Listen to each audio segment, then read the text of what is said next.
महिलाओं का या लड़कियों का जब ट्रीटमेंट कर रहे होते हैं, आपके मन में कुछ वैसा फीलिंग आता है क्या कि लालू प्रसाद यादव आपके यहाँ पहुँच गए? उस समय तो मुझे मेरे लिए बहुत टफ था। वही अपना देसी स्टाइल में जो करेगा वह करा। जो आवाज़ आता है सर कट से, पंकज त्रिपाठी पहले मेरे ऑफिस के नंबर पे फ़ोन किया, 8-10 दिन खिला गया था फ़ोन, मुझे बात कराओ मैं 17 ईयर की लड़की आई, 17 ईयर्स तक वो कुछ नहीं बोलती थी, हाँ ऐसे करके बोलती थी। मैं उसको एडजस्ट किया और वो लड़की बोलने लगी। ट्रीटमेंट करते हैं महिलाओं लड़कियों का, टच का ट्रीटमेंट है, लेकिन उनका मैसेज आया कि कुछ ऐसा कुछ ज़्यादा नहीं हो रहा आजकल। तेजस्वी जी की जो मिसेस थी ऐसे ऐसे काम कर रहे हैं, आपको कभी किसी ने कॉल नहीं किया? वो शायद मेरा प्रोफाइल शेयर किया कि इनको जानते हो, सर मैं तो इनको 2 साल से ट्राई कर रहा हूँ बात करने के लिए, बात नहीं हो पा रहा है। लॉन्ग टाइम अगर आप मोबाइल यूज़ करते हैं तो आप नेक को बैंड करके नहीं यूज़ करें। दर्द को लेके सबसे गंदा चीज़ अभी क्या है ना, बैड हैबिट जो है, गूगल बाबा। जब से मैं देख रहा हूँ तो नीतीश कुमार जी को ही देख रहा हूँ। पहले तो मैं सुनता था लालू यादव जी को। प्लांटीन और ये किरोसिन तेल और ये कैंडल का तो जमाना ही नहीं है। मुझे लगता है कि टोटली कास्टिज्म है, चाहे वो बीजेपी हो, आरजेडी हो या जेडी हो, कोई भी हो। इतना पैसा आ रहा है सर, क्या करते हैं पैसा का? अब हर के जवान पे ये होना चाहिए कि मुझे एक बार डॉक्टर रजनीश से मिलना है। वो दिन तो आ गया सर। हाँ। एक सोचते होंगे ना कि अब एक गाड़ी ये वाली हो जाए। ऐसा देखा जाए तो डिफेंडर का शौक है। कितना वेटिंग है सर आपका? अभी मोर देन 20,000 वेटिंग है पटना। तो आज हम अगर बुक करते स्लॉट तो कब आएगा? कौन सिंह जो देखा जाए तो हमारे बैच में थे 36 में जब थे। पावर एजे से शुरू होला।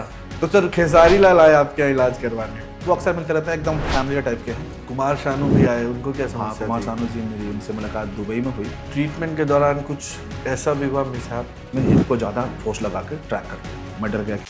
तो लाइव सिटीज पॉडकास्ट के एक और नए एपिसोड में आपका बहुत स्वागत है। आपका प्यार आशीर्वाद मिल रहा है, ढेर सारे व्यूज आ रहे हैं, आपकी राय प्रतिक्रिया भी हम लगातार देख रहे हैं, उन्हें जोड़ रहे हैं अपने आगे के एपिसोड्स में, और एक और नया एपिसोड लेकर हाजिर है आपके सामने। बिहार से जुड़े प्रसिद्ध लोग जिन्होंने बिहार को गौरवान्वित किया है, उनकी स्टोरी सुना रहे हैं। बिहार की पॉलिटिक्स से जुड़े लोगों से लंबी चर्चाएं कर रहे हैं, उनके लाइव्स को जान रहे हैं, और भी इन्फ्लुएंशियल पीपल जो यूथ को इंस्पायर करके एक अच्छा बिहार बनाने में योगदान दे रहे हैं, उनसे भी हम लगातार बातें कर रहे हैं। और ऐसे ही एक शख्स को आज हमने अपने इस स्टूडियो में बुलाया है जो किसी पहचान के मोहताज नहीं है, डॉक्टर रजनीशकांत। सर बहुत स्वागत है आपका।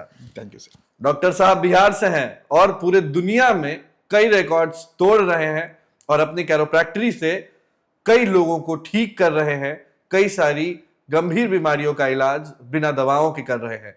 सर आज इसी पर हम चर्चा करेंगे, आपकी स्टोरी भी जानेंगे, और ये जो साइंस, एक जो नया साइंस आपने शुरू किया जिसे पूरी दुनिया देख भी रही है आपके यूट्यूब चैनल पर, और आपके पास भी आ रही है उसे करवाने के लिए, उस पर हम चर्चा करेंगे कि वो क्या है, कैसे होता है सब कुछ। तो सर सबसे पहले शुरू करते हैं आपकी स्टोरी से, और साइड से हम लोग दोनों काम जो है करते रहेंगे। तो सर कैसे शुरू हुआ यह सफर जो आज यहां तक पहुंचा डॉक्टर रजनीशकांत के एक ब्रांड और बनने से? पहले तो मैं बताना चाहूँगा कि जब लाइफ की जब करियर जब स्टार्ट हुई थी वो बहुत संघर्षफुल थी, और जो कैरोप्रैक्टिक जो एडजस्टमेंट जो आज लोग पूरा वर्ल्ड में फेमस है, और पहले भी था, लेकिन इंडिया में ज़्यादातर लोग अब समझ रहे हैं कि कैरोप्रैक्टिक क्या है। तो मैं इस टाइप का ट्रीटमेंट, मेरे अंदर एक्टिविटी जो था बाई बर्थ ही था। बाई बर्थ बोला जाए तो जब मैं 7th या 8 ईयर्स का था, मैक्सिमम 10-12 मतलब पकड़ लीजिए। उसके बाद में क्या होता है, जैसे आपस में बच्चे खेलते हैं, कोई क्रिकेट, कोई फुटबॉल, कोई रनिंग, उस बीच में किसी को चोट आ जाता था, तो उस बीच में मैं बस मिलता था और ऐसे ही ठीक कर देता था। तो मैं आपको इससे पहले बता दूं कि मैं doctor Rajnishkant, physiotherapist, osteopath and chiropractic. मैं एक बिहार से हूं, और बिहार के एक छोटा सा जिला है आरा, और वहाँ एक छोटा सा मोहल्ला है बेगमपुर मोहल्ला, वहाँ का मैं रहने वाला हूँ। जो कि आज से 10 साल 15 साल पहले ऐसी कंडीशन थी कि वहाँ पे बहुत सारी सुविधाएं नहीं थी, और आज भी लगभग नहीं है। तो उस जगह से मैं पला बढ़ा हूँ। लोग कहता है कि थोड़ी बहुत अगर सुविधा नहीं हो तो लोग आगे नहीं बढ़ सकते, लेकिन एक लगन और एक निश्चित गोल हो तो लोग उसको पा सकते हैं। तो हमारा, जैसे बता रहे थे कि हमारा स्टार्ट लाइफ हुई जब मैं 7th 8th से अपना सेल्फ कैरोप्रैक्टिक, जैसे कि जो अभी कैरोप्रैक्टिक कहते हैं, लेकिन पहले हमारे गांव के लफ्ज़ों में उसको तोड़ना कहते थे, हड्डियों को सेट कर देना। तो पहले मैं अपना खुद का करता था। तो इस बीच में क्या हुआ कि किसी दोस्तों को चोट लगा, मैंने ठीक किया, तो उस बीच में गांव के कुछ लोग मेरे पास आने लगे, मोहल्ले के। उन लोगों का दर्द ठीक होते गया। फिर वो जैसे जैसे मतलब एज बढ़ते गई और एक्सपीरियंस बढ़ते गई, और मतलब जैसे गांव से आरा हुआ, आरा से भोजपुर हुआ, भोजपुर से बिहार हुआ, मतलब ये मतलब ड्यूरिंग आपका 10th और 12th के बीच में ही इतना पॉपुलर हो गया। तो फिर मुझे लगा कि ये मतलब है क्या चीज़। मुझे खुद नहीं पता था कि ये कैरोप्रैक्टिक चीज़ था। पहले मुझे लगता था कि बस बोन को सेट करना है, दर्द को ठीक करना है, और करता भी था। तो फिर इस दौरान हुआ क्या कि मुझे करना क्या है। तो फिर उसके बाद में जैसे मेरी 12th कंप्लीट हुई, तो 12th कंप्लीट होने के बाद में मुझे लगा मुझे क्या करना चाहिए, और मेरी आर्थिक स्थिति ऐसी नहीं थी कि मैं कोई अच्छा सा कोर्स कर सकता था। फिर उसके बाद में क्या करना है, फिर सोचते विचारते ऐसे कुछ अपने फैमिली वाले से बोला भी कि मुझे कुछ ऐसा कुछ करना है। तो मतलब घर वाले भी उस लायक एबल नहीं थे कि मुझे पढ़ा सकते थे। फिर भी मतलब कोशिश करते करते कहाँ तक जाना है, कैसे जाना है, मुझे पता चला कि इसके बाद फिजियोथेरेपी की पढ़ाई की जा सकती है, इसके तहत हम लोग ये प्रैक्टिस कर सकते हैं। तो फिर मेरी फिजियोथेरेपी में एडमिशन हुई। एडमिशन के पीछे भी बहुत सारे संघर्ष रहा, पैसे नहीं रहे, ये नहीं रहा, तो बहुत सारे फैमिली वालों के सपोर्ट्स। कहाँ से हुआ सर फिजियोथेरेपी? फिजियोथेरेपी मेरे बिहार से ही हुआ, पटना से IIHER एक कॉलेज है, Indian institute health education and research, हाँ। जो बेउर में स्थित है। हाँ। वहाँ से मेरी पढ़ाई स्टार्ट हुई। तो वो भी पढ़ाई स्टार्ट हुई, उसके पीछे भी मतलब जैसे बैंक से लोन उनकर आया। लोन भी करने के लिए वो लोग मांगते थे तुम्हारे कोई गारंटर है, कोई जॉब होल्डर है घर में, कोई जॉब होल्डर नहीं था, तो मेरे मतलब लोन भी पास नहीं हो रहा था। उस बीच में मुझे बैंक के ही एक वर्कर थे, स्वीपर थे, उनका नाम मुझे आज भी याद है, राजू जी उनका नाम था। तो वो थे, तो वो बोले कि उनकी वाइफ को मैंने ट्रीटमेंट किया था, ठीक किया था, तो बोले कि मैं लोन आपका पास करूँगा, गारंटर मैं बनूंगा। जबकि मेरे रिलेटिव के कुछ मेंबर थे, वो भी पीछे हट गए कि मैं गारंटर नहीं बनूंगा। लेकिन उन्होंने आकर के लोन पर ड्राइव, उनको इनफैक्ट पता है, ये बैंक मैनेजर डराया भी कि सोच लो अगर ये लड़का लोन नहीं देगा तो तुमको देना पड़ेगा। बोले कोई नहीं, मैं दे दूंगा। तो उन्होंने लोन कराया। फिर मेरा होता क्या था कि जैसे मतलब उसी काम के दौरान जैसे एडमिशन हुआ मेरा, एडमिशन के दौरान मैं एक इंस्टॉलमेंट बैंक से उठाता था, तो एक इंस्टॉलमेंट काम करके चुकाता था। कि मैं सोचता था कि एक बर्डन अगर आज ज़्यादा हो जाए, अगर सपोज इन फ्यूचर अगर मेरी कुछ नहीं हुई तो फिर लोन अमाउंट कहाँ से पे करूँ। और ये कौन सा साल था? ये साल था सर 2012। 12। हाँ 2012। तो उसमें क्या हुआ कि जैसे एक इंस्टॉलमेंट उठाया, काम किया। मेरा क्या था कि क्लास जो था 9 to 5 चलता था, तो 9 के पहले जो होता था 4:30-5 बजे मैं उठ जाता था, होम कॉल 2-3 कर लेता था। उसके बाद जब इवनिंग का होता था तो इवनिंग के 6 बजे से लेकर के 10 बजे तक होम कॉल करता था। तो एक पैसे इकट्ठा करना, पढ़ना, उसके बाद में लोगों पे मतलब ठीक करना, ट्रीटमेंट करना, ऐसा मतलब चलता रहा जब तक फिजियोथेरेपी मेरा हुआ तब तक। क्लिनिक कब शुरू हुआ सर आपका? क्लिनिक मेरा 17 में शुरू हुआ। 17 में? हाँ, जब मेरी फिजियोथेरेपी की कंप्लीट पढ़ाई होगी 16 में, हाँ। इंटर्नशिप वगैरह करने के बाद में फिर मेरी 17 में क्लिनिक स्टार्ट हुई। Same location? सेम लोकेशन नहीं, पहले मैं जॉब करता था। अच्छा। एक अशियाना दीघा रोड में एक KRB करके एक फिजियोथेरेपी सेंटर था, मैं वहाँ काम करता था। मुझे 6000 सैलरी मिलता था उस समय, और उसमें भी अगर एक दिन भी एब्सेंट कर लेते थे तो 200 करके कट कर जाता था मेरा।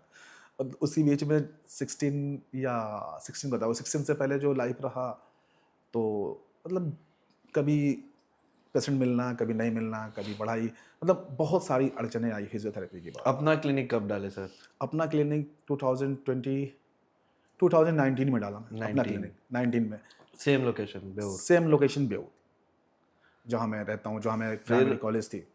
आपके ट्रीटमेंट का टर्निंग पॉइंट को कब देखते हैं आप? ट्रीटमेंट का टर्निंग पॉइंट जैसे कि मेरा संघर्षफुल लाइफ रहा। जैसे कि सब लोग, एक होता है ना कि अगर छोटे घर के बच्चा कुछ अच्छा सोचता है तो लोग कहते हैं कि इससे नहीं होगा, सब लोग कहते हैं नहीं होगा, लेकिन मुझे था कि चलो कुछ करते हैं। उस बीच में मतलब हो नहीं पाता था। फिर उसी बीच में मेरी शादी भी हुई। शादी हुई तो उस समय बहुत सारे बर्डन आए हमारे ऊपर, फैमिली का प्रेशर, वाइफ का प्रेशर, सारा चीज़ देखना। पहले तो अकेले चल जाता था, जो भी नहीं भी खाओ, होटल भी खाओ, चलो चल जाता था, लेकिन फिर अब फैमिली को कैरी करना, फिर 1 ईयर के बाद बच्चा हो जाना, तो ये सब कहीं मतलब बहुत ज़्यादा मुश्किल था। लेकिन फिर भी उस समय को धीरे धीरे समय को काटते गया। फिर हुआ क्या कि जब मुझे लगा कि मैं अपना खुद का करना चाहता हूँ, क्योंकि जो मैं हॉस्पिटल में करता था काम, वहाँ मैं जितना मेहनत करता था उसके हिसाब से मुझे हो नहीं पाता था। क्योंकि आप समझ सकते थे अगर पटना में रहना है, रूम रेंट से लेकर के खाना पीना, तो फिर 6000 में क्या होना है। तो फिर वहाँ से आने के बाद फिर मैं बेउर में अपने जो जहाँ फ्लैट में रहता था उसके नीचे ही काम स्टार्ट किया। ऐसे ही नॉर्मल सा 2 फोल्डिंग बेड होता है उस पर। तो फिर जब मैं वीडियो पोस्ट किया तो पहला बार मुंबई से कॉल आया था कि आप मुंबई विजिट करते हैं क्या। तो मैं बोला कि नहीं, अभी तो किया नहीं, लेकिन इन फ्यूचर देखेंगे तो करेंगे। तो ये 1-2 महीने बाद मेरा वीडियो थोड़ी थोड़ी लोगों के बीच में पहुंचने लगी। उस समय मैं स्क्रॉल करता था, 2 सब्सक्राइबर बढ़ गए, 3 सब्सक्राइबर बढ़ गए, बहुत खुश होता था। तो इतने में और भी रिलेटिव के लोग थे तो कहते थे कि आप यूट्यूबर बनेगा, डॉक्टर तो बना ही बना, अब यूट्यूबर बनेगा। लेकिन फिर भी उस बीच में मेरी वाइफ भी मेंटली सपोर्ट रखी हमेशा कि नहीं, जो छोड़ा, जो जो कहता है उसको कहने दीजिए, आप अपना काम कीजिए। उनका भी कभी कभी वो भी नर्वस हो जाती थी कि अब आप यूट्यूबर, अब ऐसे आप डॉक्टर नहीं बनेंगे तो क्या होगा, ऐसे होगा वो होगा। लेकिन मैं उनसे बोला था कि मुझे एक दिन ऐसा बनना है कि हर के जवान पे ये होना चाहिए कि मुझे एक बार डॉक्टर रजनीश से मिलना है। मेरे ये थॉट जब मैं एडमिशन लिया था उस समय ही था कि मुझे ऐसा बनना है कि मतलब हर एक पेशेंट के जवान पे एक बार लास्टली हो कि एक बार उनसे मिल लेते हैं, उनका क्या कहना है, फिर उसके बाद मैं डिसीजन लूंगा। वो दिन तो आ गया सर। हाँ, वो दिन तो फिर उसके बाद में उनका सपोर्ट रहा बहुत। यूट्यूबर भी बन गए। यूट्यूबर भी बन गए। लेकिन उस बीच में मैंने सोचा कि सबसे बड़ा रोग क्या कहेंगे लोग, हाँ, तो मैं बस इस बात को ध्यान नहीं दिया। बहुत लेग पुलिंग हुआ, रिलेटिव, फ्रेंड्स, मतलब घर के बहुत लोग, रोग का कैरोप्रैक्टिक ट्रीटमेंट हो गया। लेकिन फिर उसके बाद में हुआ क्या कि जब जब मेरा वीडियो हिट हुआ, सारे जगह पहुंचने लगा, मैं मुंबई भी विजिट करने लगा, उसके बाद में हैदराबाद भी, सारी जगहों पे धीरे धीरे डिमांड बढ़ते गए। और आज के डेट में देखेंगे कि आज से 5 साल पहले देखेंगे कि कैरोप्रैक्टिक का उतना वीडियो इंडिया में होता भी नहीं था। लेकिन अभी आज देखेंगे तो एक मतलब एक जो होता है ना रिवोल्यूशन, उस टाइप का ट्रीटमेंट अभी इंडिया में हो गया है। खूब लोग देख रहे हैं। हाँ, और ये लोग इसके लाभ भी ले रहे हैं। अब मेरा सोच भी था कि इसका जो मेरे अंदर है, लोगों को मतलब बढ़ा चढ़ा करके क्यों नहीं किसी को बांटा जाए। तो मेरे अंदर ये भी था कि लोग अगर देखा जाए तो चाहता है कि मेरा कोई कंपटीटर खड़ा नहीं हो। यूट्यूब अर्निंग भी होती है सर। यूट्यूब अर्निंग भी हो जाती है, हो जाती है। हो जाती है, कितनी? क्योंकि व्यूज, आप वो व्यूज के ऊपर डिपेंड करता खूब है। व्यूज आता है, हम तो देखते हाँ, तो व्यूज के ऊपर डिपेंड, उसका कोई लिमिट नहीं है, हैं। कभी कुछ भी हो सकता है। एक बात सर, ये जो व्यूज आता है, आप मतलब महिलाओं का या लड़कियों का जब ट्रीटमेंट कर रहे होते हैं तो थंबनेल थोड़ा इंटीमेट अट्रैक्टिव होता है। आप जब ट्रीटमेंट करते हैं तो क्या आपके मन में कुछ वैसा फीलिंग आता है क्या? ये देखिए क्या है कि मेरा, आप देखेंगे लोगों को ऐसा मतलब मन में मिथ है कि थंबनेल के वजह से ये मतलब जितने व्यूवर्स है अट्रैक्ट होते हैं। लेकिन मेरे जितने टॉप वीडियोस हैं, चाहे शॉर्ट्स के भी वीडियो जो टॉप हैं, लगभग मोर देन 200 मिलियन गया है, वो कोई लड़की और मॉडल्स का नहीं है, एक सीपी चाइल्ड बच्चा का है, सेरिब्रल पाल्सी का। और जो लॉन्ग वीडियो का भी मेरा व्यूज़ जो सबसे ज़्यादा बड़ा है, तो वो भी देखेंगे तो एक लड़का का ही है जो एंग्लोजिंग स्पॉन्डिलाइटिस, जिसमें इंसान ऐसे टेढ़े हो जाते हैं, उसका है। और सेलिब्रिटी का भी वीडियो है जिसमें काजल राघवानी जी का, लालू यादव जी का, राजनेता जी हो गए, इन सब लोग का वीडियो है, वायरल हुआ है। लेकिन मैं उस व्यू से नहीं कि ऐसा कुछ है। वाइल ट्रीटमेंट एक डॉक्टर के नज़रिया से, हालांकि एक पेशेंट को तो नहीं, लेकिन कैरोप्रैक्टरी है जब आपको मैक्सिमम टच करना है अपने क्लाइंट को, तो क्या फीलिंग्स कभी मन के अंदर बदली हैं? नहीं, ऐसा कभी नहीं। मुझे उस समय थॉट यही होता है, और मैं अपने आप को बस उस जगह ये पाता हूँ कि जो प्रॉब्लम जिस पेशेंट लेकर के आया है, मुझे वो प्रॉब्लम सॉल्व करनी है। ऐसा कुछ मतलब थॉट मेरे अंदर होता ही नहीं है। मुझे बस उस समय ये फील होता है कि मुझे ये प्रॉब्लम आया है और इस प्रॉब्लम को मुझे सॉल्व करके देना है। क्योंकि व्यूअर्स जब देखते हैं तो मुझे लगता है कि उसके व्यूज का एक एंगल वो भी होगा कि they are enjoying watching it. या डेफिनेटली, लेकिन ऐसा होना नहीं चाहिए। मैं वैसे व्यूअर्स को थोड़ी बहुत, मैं तो सजेशन नहीं दे सकता हूँ, लेकिन रिक्वेस्ट कर सकता हूँ। प्रॉब्लम किसी को भी हो सकता है, उसके जगह पे हमारी माँ भी हो सकती हैं, बहन भी हो सकती हैं। इसलिए बैड कमेंट नहीं, उसको न ट्रीटमेंट के नज़रिया से देखा जाए तो कहीं ज़्यादा कमेंट्स अच्छा भी है। आते हैं क्या? हम पढ़े नहीं कमेंट्स। हाँ, कमेंट्स भी आते हैं, कमेंट्स जो जिसको जो करना होता है करते कुछ हैं, गंदे कमेंट्स भी। करते हैं। अच्छे लेकिन भी। ऐसे कुछ, वो तो हम साफ बताते हैं ना कि अभी आप कुछ अच्छा काम करो ना, उसके पीछे 10 लोग लगेंगे। हाँ। तो उस पर लगना ही नहीं है, बस अच्छे अपना। कमेंट्स भी हैं, गंदे अच्छे भी हैं, कमेंट्स भी हैं। अगर 500 अच्छे हैं, 10 बुरे हैं, तो क्या टेंशन, हाँ हाँ, वो क्योंकि तो मिलेंगे। वो तो दे आर वो तो मिलेंगे, एवरीवेयर। मतलब अच्छे चीजों को, हनुमान चालीसा पे अगर कोई डिसलाइक किया हुआ है तो फिर तो वो तो फिर करना कहीं ही पे नहीं, भी मतलब ही निगेटिव नहीं। कमेंट्स आ जाता है। तो वो और सब, लोग बैठ के मजे ले रहे हैं, आप अच्छा भी करो तो भी मैं उसका। बस अपने आप को अच्छा उसी समय मानता हूँ जब मेरा पेशेंट रिपीट होता है। हाँ।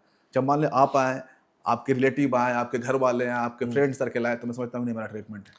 सेलिब्रिटी एक्सपीरियंसेस के बारे में बात करते हैं। जी, सेलिब्रिटी एक्सपीरियंस लालू यादव से शुरू करते हैं। सबसे पॉपुलर व्यक्ति बिहार के लालू प्रसाद यादव आपके यहाँ पहुंच गए। उस समय तो मुझे, मेरे लिए बहुत टफ था, क्या क्योंकि प्रॉब्लम था उनको? थोड़ा नेक का था और बैक का था। हाँ। नेक में थोड़ा सा, नेक के कंप्लेन ऐसा था कि गर्दन में दर्द होता है, हाथों तक आता है, थोड़ा सा बैक में था। हाँ। तो फर्स्ट टाइम जब मैं मिला तो थोड़ा सा होता है चैलेंजिंग, थोड़ा सा फियर भी होता है अंदर में।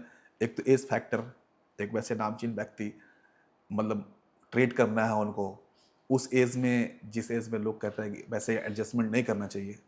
अगर कैरोप्रैक्टिक में आते हैं तो लोग, जैसे पढ़ाया जाता है लोगों को कि मोर देन 60-70 वाले को एडजस्टमेंट नहीं करना है, सॉफ्ट कैरोप्रैक्टिक करना है। तो सॉफ्ट कैरोप्रैक्टिक में होता है क्या कि लो फोर्स लगा करके, प्रेस करके और बोन को एडजस्ट करना।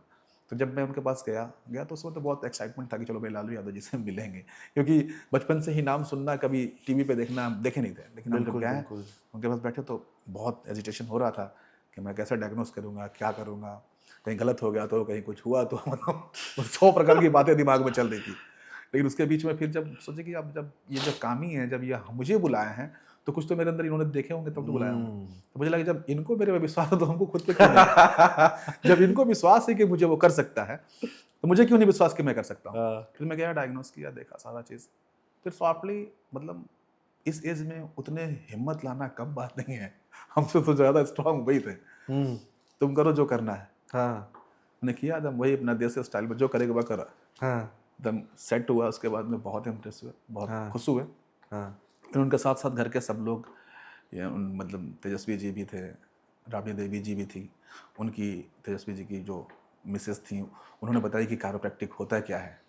सारे मेंबर को बताई, अपने फैमिली मेंबर को, कैरोप्रैक्टिक है, वो भी बिहार में इतना अच्छा कैरोप्रैक्टर, अब क्या चाहिए। अपना नंबर दीजिए, जब भी ज़रूरत होगा मैं आपको टच में रहूँगी। तो मतलब जैसे कि उन्होंने बताया कि कैरोप्रैक्टिक है क्या। जैसे बहुत से लोगों को नहीं पता ना, वो तो आउट ऑफ फीस बिहार। क्या मिला सर आपको वहाँ से? फीस का तो वैसा कुछ है नहीं, वो मिल जाता है, जो हाँ। सोच से ज़्यादा मिल जाता है। और लालू जी तो कुछ गिफ्ट विफ्ट आपको दिए? उनका आशीर्वाद ही काफ़ी है। आशीर्वाद दिए। ये सफर जो यहाँ तक पहुंचा, आज सर क्या है, मतलब क्या फीस है आपकी? आज जो हमारी फ़ी है, एक नॉर्मल जो है, जो अपॉइंटमेंट बुक करके आते हैं, उनका 10,000 पर सेशन है। और शुरू कितने से हुआ होगा? 6,000 तो हमने सुना, मतलब ये बहुत शॉकिंग था कि एक फिजियोथेरेपिस्ट 2019 में 6,000 रुपये कमा रहा था, आज 10,000 का फीस है। हाँ। और वो बहुत बिलो पेमेंट था सर, क्योंकि हम लोग भी मास कॉम किए हैं तो एक 5-6 हज़ार से तो हम लोग शुरू किए थे 14 वगैरह में, तो 19 में फिजियोथेरेपी करके 6,000 तो बहुत मुश्किल था। शादी किस साल हुई सर आपकी? 16 में हुई थी सारी। अच्छा 16 में शादी हो चुकी थी। हाँ, 13 नवंबर 16 में हुई थी। फिर अब 10,000 फीस है, कितना वेटिंग है सर आपका?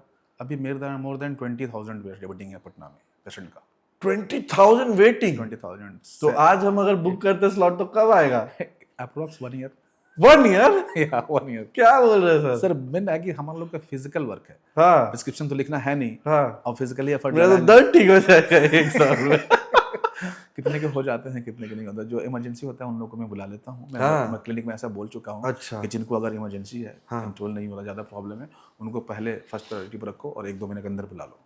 और एक दिन में कितने लोगों को देख पाते हैं? कंटिन्यू नहीं देख पाता हूँ, क्योंकि कंटिन्यू देखूंगा तो मैं बीमार पड़ जाऊँगा। सही ऐसा है बात कि महीने में 10 से 15 दिन ही पेशेंट देखता हूँ मैं। हाँ। बाकी का ट्रैवलिंग में आना जाना, या जब मुंबई जाना है तो 4 दिन आप आने जाने निकाल लो। एक दिन ऑन ड्यूटी रहे तो कितना देखे? एक दिन ऑन ड्यूटी रहे तो 30-40। 30-40।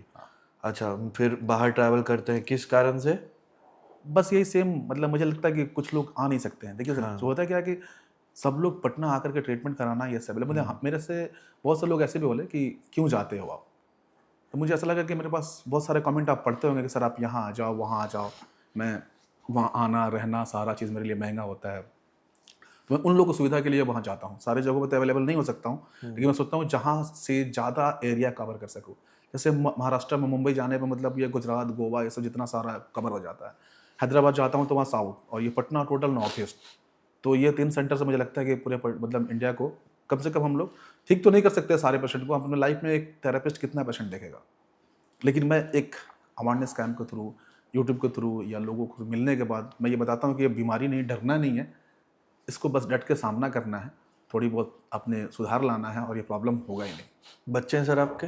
बच्चे हैं, एक बेटा और एक बेटी है। वाह सर, कितने बड़े हो गए? बेटी 7 ईयर की है, बेटा 5 ईयर का है। अच्छा अच्छा। सर बाहर गए, मुंबई, हैदराबाद वगैरह, तो किसी सेलिब्रिटी का ट्रीटमेंट बाहर हुआ क्या? बाहर में भी लगभग बहुत सेलिब्रिटी लोग आते हैं आपके, ये पंकज त्रिपाठी से लेकर के साउथ के बहुत सारे छोटे बड़े कलाकार, हाँ ये लोग सब लोग आते जाते हैं। तो प्रॉब्लम तो किसी को भी हो सकता है, उन लोगों को तो और प्रॉब्लम होता है ना, क्योंकि भाग दौड़ की लाइफ है उन लोगों की। बैठना, सोना, उठना, बैठना सब अलग तरीके से है, मेंटेन कुछ नहीं है। पंकज त्रिपाठी भी बहुत मस्त आदमी है। अरे उनको तो था कि हमको बताया कि पहले फ़ोन हुआ 2-3, पहले मेरे ऑफिस के नंबर पे फ़ोन किया, 8-10 दिन कर रहे थे फ़ोन, मुझे बात कराओ। मैं उस समय उनको जानता नहीं था। ये बात लगभग 2021 की है। फिर उनकी फ़ोन तो लेके मुझे बात कराओ, मैं पंकज त्रिपाठी बोल रहा हूँ, मैं बॉलीवुड के फेमस एक्टर हूँ, बात करो। तो फिर मैं से बात करा लो कि पंकज त्रिपाठी जी कोई हैं, बात कीजिए। तो एक होता है ना, का कंटिन्यू जो रहता है तो जानता है, बॉलीवुड से कोई कंटिन्यू ज़्यादा ऐसा कुछ रहता नहीं। कोई कोई फेमस फिल्में आती थी तो हम लोग देख लेते थे, प्रेशर इतना रहता है कि फिल्म कहाँ से देखेंगे। हाँ। लेकिन उस बीच में जब मैंने सर्च किया तो मैंने, अरे इनको तो जानते हैं। फिर मैंने उनको फ़ोन किया तो वे बोले कि आपको पता है कि हम भी बिहार से ही हैं। मैं बोले बिहार कहाँ से? गोपालगंज से। बोले अच्छी बात है। तो फिर हमसे बोले कि तारा तो भोजपुरी आओ थी। मैंने एकदम आवेला भोजपुरी। ने बताया कि क्या दिक्कत है? बोले अरे देखा तार भौजाई से बासा बासी हो गई रहे, वही खीस में हम बुलेट उठैनी आ रिप्स हमार दर्द कर लगल दाहिने साइड में, रोड से दर्द गई भी ना कहीं। तब कहने अपने को फोटो भेज दी पीछे से, बैक साइड से, हम बताओ तो नहीं का दिक्कत बा। तो बैक साइड से एक फोटो भेजनी देखनी हम, तो और बात बतानी कि हाँ यहाँ ऐसे ऐसे ऐसे। हाँ रे तो फोटो देख के बता दलो। अब जितना जल्दी होकर मुंबई आवा ना तो हम पटना होते हैं, तो हम मुंबई जाए के रहे। हम गए मुंबई, फिर उनसे मिले, फिर उनके अपने जो जो उनका लोकेशन है वहाँ पर मुझे बुलाए, ले गए। गया मैं, ट्रीटमेंट दिया, ठीक हो गया। उनके सास ससुर, उनकी वाइफ, सारे लोग ट्रीटमेंट लिए, सब लोग ठीक हो गए। उनके थ्रू अभी भी बहुत सारे आते हैं। बाहर तो सर आप और भी काम से गए अवार्ड लेने। हाँ, ये आपका 24 में ही शायद जुलाई महीने में दुबई में गया था, तो वहाँ पे एशिया बुक ऑफ रिकॉर्ड से मुझे सम्मानित किया कैरोप्रैक्टिक के क्षेत्र में। और ये इंग्लैंड के पार्लियामेंट में भी मुझे सम्मानित किया गया वर्ल्ड बुक ऑफ रिकॉर्ड से। तो एक वो अच्छा, मतलब मैं सोच पा रहा था कि ऐसा भी हो सकता है। मतलब एक बिहार का छोटा सा गांव का लड़का, एक मतलब इंग्लैंड तो पटना तो दूर की, दिल्ली के भी जो जाना नहीं सोचा था कि मैं दिल्ली जा पाऊंगा, वो लंदन के पार्लियामेंट में जाके अवार्ड लेता है, वो भी अपने फील्ड में सबसे अच्छा का। तो फिर इससे और मतलब यादगार पल हो ही नहीं सकता है। इतना पैसा आ रहा है सर, क्या करते हैं पैसा का? आप तो 6,000 में काम चला ले रहे थे, अब बच जाता होगा। नहीं तो अभी क्या है ना सर कि अभी देखा जाए तो हमारे अंडर में अप्रॉक्स 30 के आसपास में वर्कर भी हैं। 30 लोग काम करते हैं। काम सिर्फ मेरा ही है, लेकिन 30 लोग काम आपके अंडर में और कैरोप्रैक्टर भी हैं क्या? मान लीजिए आप बिजी हैं, हाँ, तो कोई आपका जूनियर लोग हैं ना यहाँ पे, जो लोग। मेरे साथ में जो जिसको मैंने ट्रेन किया है, अच्छा, मेरे एब्सेंस में वो लोग करते हैं। उनका फी भी काफ़ी कम है, 2,500 ही है। तो सर कैसा हो रहा है मनी मैनेजमेंट? नहीं ठीक है, सारा चीज़ ओवर इन्वेस्ट कर रहे हैं? अभी तो और भी चीज़, मतलब मैं जब देखा जाए तो मैं बताता रहा हूँ कि महीने का 10 से 15 दिन काम करता हूँ, 10 से 15 दिन रेस्ट करता हूँ। उसमें 30 से 35 लोगों को रोज़गार दे रखा हूँ मैं। रेस्ट के टाइम पे क्या करते हैं सर? रेस्ट के टाइम पे मंदिर घूमना, बच्चों के साथ रहना, फैमिली के साथ रहना। इन्वेस्ट ज़्यादा कर रहे हैं या इंजॉय ज़्यादा कर रहे हैं? एंजॉय ज़्यादा कर रहे इंजॉय ज़्यादा कर रहे हैं, एंजॉय ज़्यादा कर रहे हैं। हैं। मंदिर में बहुत आस्था है। मंदिर में बहुत आस्था है, क्योंकि सबसे बड़ा चीज़ वो है कि आप फिजिकली रेस्ट जितना भी ले लो, अगर मेंटली रेस्ट नहीं लेते हो तो फिर वो रेस्ट बेकार है। कला भी आपने कृष्ण से सीखी, आप बता रहे थे। हाँ देखिए ना, मैं बता रहा था कि कैरोप्रैक्टिक के उत्पत्ति, तो मैं आपको बता दूं, अगर ये देखा जाए तो हमारा इंडिया का ही पद्धति है, लेकिन हमारे इंडिया वालों ने क्या किया कि उस लेवल तक ही छोड़ दिया, और बाकी जो कंट्री वाले इसको कोर्स वेयर बना कर डेवलप कर दिया कि इसके पीछे का मैकेनिज्म क्या है। अगर हमें फिंगर को ट्रैक करते हैं तो इसके पीछे क्या क्या बायोमैकेनिक्स है, और हमारे इंडिया वाले के बस इसको बस सेट कर देना है। अब इसके साथ साथ और कोई सेट हो रहा है क्या, प्रॉब्लम हो रहा है क्या, इसके साथ कुछ कॉन्ट्राइंडिकेशन है क्या, इसको लोग गौर नहीं करते। लेकिन ये बाहर वालों ने इसको अच्छे से किया। तो मैं आपको बता दूं एक कैरोप्रैक्टिक के बारे में। कैरोप्रैक्टिक अगर देखा जाए तो एक इसकी हिंदी में आते हैं हार्ड और बैड। हार्ड मीन्स हड्डियाँ और बैड मीन्स डॉक्टर, हड्डियों का डॉक्टर। और इसको अगर कैरोप्रैक्टिक का शुद्ध हिंदी जानना चाहते हैं तो रीढ़ की हड्डियों को हाथों के द्वारा प्रेस करके रोगों के समन करना, ये कैरोप्रैक्टिक होता है। ये कैरोप्रैक्टिक में केवल दर्द का ही इलाज नहीं कर सकते हैं, लोग 150 से 200 बीमारियों को ठीक कर सकते हैं। किस तरह की सर? ये आपको अभी कॉमन सी बीमारी चल रही है, गर्दन दर्द देखोगे आप। हाँ, गर्दन के कारण क्या क्या, इसमें एक गर्दन दर्द केवल सर्वाइकल के प्रॉब्लम से आपको क्या क्या हो सकती है, मैं आपको ये बता रहा हूँ। जो इंसान के सर्वाइकल में प्रॉब्लम होता है, सर्वाइकल C1 से लेकर के C7 तक होता है, इस समय कॉमन हो गया। कोई किसी को भी बोलेंगे तो भाई सर्वाइकल हो गया क्या, ऐसा कुछ। लेकिन सर्वाइकल हो गया क्या, उससे क्या होता है, बस थोड़ी बहुत उससे ब्रीफ कर रहा हूँ मैं। अगर C1 C2 में प्रॉब्लम होता है, अगर वहाँ ब्लड वेसल्स कंप्रेस होते हैं, तो पेशेंट के क्या क्या प्रॉब्लम हो सकता है। नींद नहीं आएगी, आँखों में जलन होगी, सर में दर्द होगा, बेचैनी टाइप फील होगा, उसके बाद चक्कर आ सकता है, और उसके बाद में कभी कभी BP फ्लैक्चुएट हो सकता है। ये C1 C2 के प्रॉब्लम्स है। 3-4 से जैसे आते हैं तो 3-4-5 में आएंगे तो ये दोनों हाथ जो होता है, किसी को सुने होंगे कि हाथ सूनापन हो रहा है, हाथ उठ नहीं रहा है, हाथों में दर्द हो रहा है, चेहरा भारीपन हो रहा है, तो ये सब प्रॉब्लम जो है सर्वाइकल से रिलेटेड है। तो इतने सारे कम से कम 20 से कितने सर कॉमन डिजीजेज हैं और जिनका इलाज कैरोप्रैक्टिक ट्रीटमेंट से हो सकता है? कॉमन डिजीज अगर आज का देखा जाए तो पेन तो पहले ले लीजिए, पेन सारा जो बॉडी में चाहे किसी प्रकार का पेन हो, दांत दर्द छोड़ करके बाकी किसी भी प्रकार का पेन हो, आपके हम वीडियो में देखे कि गैस वैस का भी ट्रीटमेंट कैरोप्रैक्टिक से हो जा एकदम रहा है। कैरोप्रैक्टिक के साथ में नेक्स्ट ट्रीटमेंट देता हूँ। ऑस्टियोपैथी एक हमारी पढ़ाई हुई है, हाँ। तो विसरल मैनिपुलेशन कहते हैं उसको। जितने सारे पेट के इंटरनल ऑर्गन है उसको स्टिमुलेट करके, कभी हमारे पुराने जमाने में देखे होंगे नाभि अपसेट हो जाना, हाँ, जिसको नाड़ा उसक जाना, हाँ, जिसको हम बोलते हैं नाड़ा उछक गया है, नाड़ा नली उखड़ गया है, उठ गया, हाँ, हट तो गया। वैसा कंडीशन क्या है कि विसरल मैनिपुलेशन के द्वारा मैं उसको रिसेट कर देता हूँ और बरसों पुराना एसिडिटी, गैसेस, इनडाइजेशन, कॉन्स्टिपेशन ये ठीक हो जाता है प्रॉब्लम। सबसे बड़ा आपके लिए सक्सेस इस फील्ड में क्या रहा सर? वो स्टोरी सुनाइए, किसी ऐसे पेशेंट का स्टोरी। डॉक्टर बनने के पहले या डॉक्टर बनने के बाद? पहले का भी सुना दीजिए सर। पहले का तो मैं बता दूंगा कि पहले का एक लड़का था जो मतलब काफ़ी, वो भी लोअर मिडिल फैमिली का थे, मतलब बहुत एक्सीलेंट हर चीज़ में, लेकिन क्या है कमर दर्द इतना था कि वह जॉब निकाल नहीं पा रहे थे और वो काफ़ी होनहार थे। मतलब उससे पहले जब से कमर दर्द हुआ उससे पहले एक्सीलेंट थे वो रनिंग में, मतलब कहीं भी कोई भी ग्राउंड हो ऐसे कर लेते थे। तो फिर वो मेरे पास आए, मेरे घर से 10 किलोमीटर दूर के करके वो थे, तो आए मेरे पास आए तो मैं देखा, मैं बोला कि थोड़ी बहुत पहले सॉफ्ट टिश्यू मसाज भी देता था मैं। मसाज देने के बाद में जब मैं बैक उनका रिसेट किया तो वो दर्द ऐसे बताया कि जैसे ऐसे मानो जैसे दर्द मुझे है ही नहीं। और 1 महीना पहले तो रैली वैकेंसी होता था ना आर्मी के, 1 महीने बाद उनकी ज्वाइनिंग हो गई। बहुत खुश हुए, आए मेरे घर पे बैठे, उनके पूरे फैमिली आया, बहुत धन्यवाद दिया, मिठाई उठाई खिलाया। तो एक वो स्टार्टिंग का था। और उसके बाद का भी है कि उसके बाद में जब नहीं बने थे डॉक्टर, उस समय बता रहे थे कि हमारे मोहल्ले में एक गाय का बछड़ा था, उसकी जो नीज जो होता है हम लोग का नीज, उसका डिसलोकेट हो गया था। मैं गया, देखा बछड़ा तकरीबन 1 मंथ 2 मंथ्स का होगा। मैं देखा, रिसेट कर दिया बोन, उसको रिसेट करके पट्टा से बांध करके छोड़ दिया। फिर उसके बाद जबकि 10 दिन से वैसे था, सेकेंड डे जब मैं गया तो मुझे वो बछड़ा देखते ही उठ करके खड़ा हो गया और वो चलने लगा। तो वो मतलब टोटली हिल हो चुका था। और जब मेडिकल साइंस, जब ये मतलब फिजियोथेरेपी और कैरोप्रैक्टिक करने के बाद मुझे एक याद है, जब मैं जमशेदपुर में पेशेंट देख रहा था, एक 17 ईयर की लड़की आई, मेरे यूट्यूब पे भी वीडियो अवेलेबल है। 17 ईयर्स तक वो कुछ नहीं बोलती थी, हाँ ऐसे करके बोलती थी। जब मैं उसको फर्स्ट टाइम, मुझे लगा कि जब मैं नेक एडजस्ट करता हूँ, बैक एडजस्ट करता हूँ, तो वोकल कॉर्ड में भी मैं कर सकता हूँ। जब मुझे ऐसा फील कर रहा था तो मुझे ऐसा लग रहा था कि राइट का वोकल कॉर्ड जो उसका कुछ ब्लॉक है, जैसे हम लोग स्वेल करते हैं तो कैसे नहीं नॉर्मल आता है, मुझे लगा कि वोकल कॉर्ड ब्लॉक है, मे बी इससे आवाज़ इसका आ सकता है। मैं उसको एडजस्ट किया और वो लड़की बोलने लगी 17 ईयर में पहली बार। तो वो एक अलग ही मेरा एक्सपीरियंस था। ये मतलब तो जादू हो गया सर। हाँ, मुझे लगा कि कोई ऐसा सोच भी नहीं सकता कि कैरोप्रैक्टिक हाँ, ट्रीटमेंट से मतलब 17 ईयर बाद।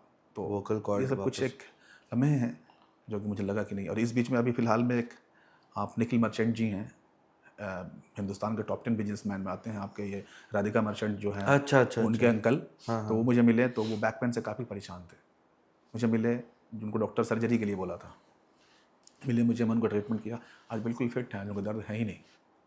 वाह।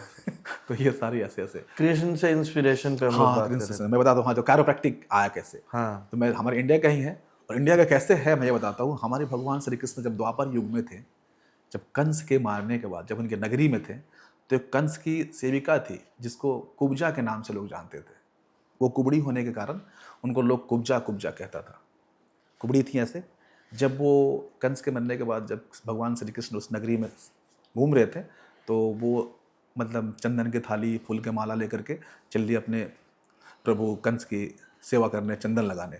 तो लोग उनसे बोला कि अरे ये तो कंस तो है नहीं। कृष्ण बोले कि ये चंदन और जो फूल के माला है मुझे डाल दो। बोले कि नहीं, मैं अपने स्वामी के लिए ले जा रही हूँ, आपको नहीं डाल सकती। फिर आसपास के जितने लोग थे वो लोग कहते या तो खुद नारायण है, इनको क्यों नहीं डाल रही है लेकिन फिर भी जब वो समझी, जब भगवान श्री कृष्ण को तिलक लगाना चाहिए तो वो उनके हाइट तक पहुँच नहीं पा रही थी। तो साइड के सब लोग हंस रहे थे, मोहल्ले वाले। तो फिर उन्होंने किया क्या कि अपने पैरों को उनके पैरों से दबा करके ठुड्डी को ऐसे पकड़ के उठाया, तो कुब्जा सीधी हो गई और भगवान श्री कृष्ण को तिलक लगाई। आज हम लोग भी वही करते हैं। बहुत सारे टेढ़े टेढ़े लोग आते हैं जिसको सीधा करते हैं, तो हम तो उनको देख करके ही ऐसे कुछ किए। और बहुत सारे लोग जो कृष्ण भक्त हमारे इस्कॉन टेम्पल के आते हैं, वो भी कहानियाँ सुनाते हैं कि सर मुझे आप में वही दिखते हैं वो तो ऐसा तो हो नहीं सकता है, मैं तो उनके सामने कुछ नहीं, एक तुच्छ प्राणी हूँ। मैं बस यही जानता हूँ कि बस जो हो रहा है सब उनकी लीला है, सब ऊपर वाले। हाँ। और उसके बाद जब आते हैं मेडिकल साइंस के थ्रू आते हैं, तो डैनियल डेविड पाल्मर थे 1895 में यूएसए के। तो जैसे वो अपने ऑफिस में काम कर रहे थे, उन्होंने स्टाफ को बोले कि जरा वो बुक उठा के देना। तो स्टाफ उनका जब बुक उठा रहा था, प्यून हो, स्टाफ हो, फ्रेंड हो, तो उसको बैक पेन हुआ, फिर वो उठ नहीं पा रहा था, काफ़ी दर्द से कहारने लगा। तो उस बीच में डैनियल डेविड पाल्मर ने देखा उसको क्या हुआ है, तो ऐसा उनको फील हुआ कि जो रीढ़ की हड्डी है कुछ असामान्य हुई है। तो फिर उनको दोबारा लेटा करके बैक साइड से ऊपर से प्रेस किया, तो रीढ़ की हड्डी कट आवाज़ आई, बैठ गई। फिर वो पल चलने लगे ये क्या चीज़ था। फिर उन्होंने इस पर रिसर्च करना शुरू किया। 1895 और 2007 1907, मतलब 7 5 12 साल में कुछ रिसर्च करके अपना एक छोटा सा एक इंस्टीट्यूट डालें कायरोप्रैक्टिक का सिखाने के। उसमें बहुत सारे क्वेश्चंस भी क्या ऐसे वैसे करते करते, लेकिन फिर भी धीरे धीरे वो आगे बढ़ते गए और आज देख रहे हैं आज कायरोप्रैक्टिक आज इतना बड़ा चीज़ हो गया है। तो ये कायरोप्रैक्टिक का ये जो आवाज आता है सर कट से, ये माइक कहाँ होता है, इतना जोर से क्यों सुनाई ये माइक नहीं होता, माइक होता है तो और ज़्यादा आएगा ये। हाँ, ये टोटली विदाउट माइक का होता है। कोई मेरा वीडियो ऐसा होता है जिसमें माइक यूज़ करता हूँ, तो मेरे जितने सारे लाइव वीडियोस होते हैं मेरे, कोई एडिटेड भी नहीं होता है, टोटली लाइव। मैं तो लाइव 4 5 घंटे लाइव चला देता हूँ। इतना जो उद्धार हो रहा है इस कला से, क्या सोच रहे सर 5 साल बाद डॉक्टर रजनीशकांत खुद को कहाँ देख रहे हैं? देखिए 5 साल बाद तो मैं यही चाह रहा हूँ कि एक नहीं, 2 नहीं, 10 नहीं, 10 रजनीशकांत बनाऊँ मैं पूरे इंडिया में।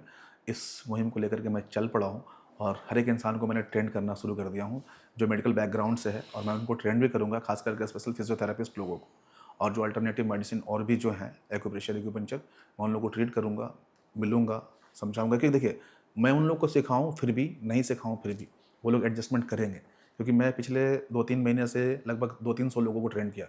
उस बीच में मैं उन लोगों से मिला तो सब लोग यही कह रहे कि सर मैं तो 5 साल से कर रहा हूँ, सर मैं तो 10 साल से कर रहा हूँ। मेरे पास ऐसे ऐसे लोग हैं जिनकी उम्र 70 साल 75 साल, मेरे स्टूडेंट देखेंगे आप जो ट्रेनिंग वीडियो में, वो लोग कर रहे हैं। तो मैं देखा कि क्या कर रहे हैं, तो भाई करके दिखाओ। तो देख रहे हैं कि वो लोग ज़बरदस्ती कर रहे हैं। उन लोगों को ऐसा लगता है कि क्रैक करना ही एडजस्टमेंट है, जो साउंड आया वही ट्रीटमेंट है, जबकि वो बिल्कुल गलत है। मैं उन लोग से इसलिए जुड़ना चाहता हूँ कि जो कर रहे हैं वो आप गलत कर रहे हैं, इसको सही वे में करें। क्योंकि मैं एक सिंपल सी बात बताता हूँ, अगर कुछ गलत होता है तो पूरा प्रोफेशन बदनाम हो जाता है। अगर गलती और सब, हाँ, अगर अनट्रेंड के हाथों में जाते हैं, अगर किसी की हड्डियाँ टूटती है तो कहता है कि कायरोप्रैक्टिक के थ्रू हुआ है। स्पाइनल कॉर्ड कितना नाजुक है, अगर एक गलत नस दब जाए आदमी का तो जीवन खराब। अभी हुआ है ना सर, बहुत सारे केसेस होते हैं ऐसे। लेकिन क्या है, लोगों को लगता है कि अरे ऐसा कुछ हुआ है, और फिर कैरोप्रैक्टरी से हुआ तो तो कैरोप्रैक्टरी फिर वो 10 लोगों को बोलेंगे।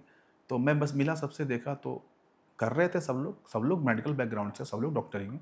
लेकिन मैं बस देखा कि बस इनमें थोड़ी सी सुधार की ज़रूरत है। मैं उन लोगों को थोड़ा कॉन्ट्राइंडिकेशन समझाया कि इसके पीछे क्या है, अगर गलत होगा तो क्या होगा। जो बिना डर के कर रहे थे वो लोग डर के करते हैं और सही से कर रहे हैं। वो लोग आखिर मेरे से भी बाद में कॉन्टैक्ट भी किया, ग्रुप मैंने बनाया कि सर जो मैं पहले कर रहा था गलत था, लेकिन अब जब आपके बताने पे कर रहा हूँ तो रिजल्ट 100% आ रहा है।